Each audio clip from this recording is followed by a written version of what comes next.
اعوذ باللہ من الشیطان الرجیم، بسم اللہ الرحمن الرحیم۔ لاکھوں کروڑوں درود و سلام حضور نبی کریم صلی اللہ علیہ وآلہ وسلم کی ذات پر۔ حضرت انس رضی اللہ تعالیٰ عنہ بیان کرتے ہیں کہ رسول اللہ صلی اللہ علیہ وآلہ وسلم کا رنگ کھلا ہوا چمکدار تھا۔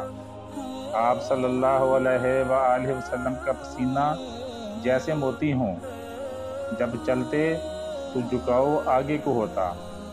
میں نے کبھی کوئی ریشم، کوئی دیباج نہیں چھوا جو رسول اللہ صلی اللہ علیہ وآلہ وسلم کی ہتھیلی سے زیادہ نرم اور ملائم ہو۔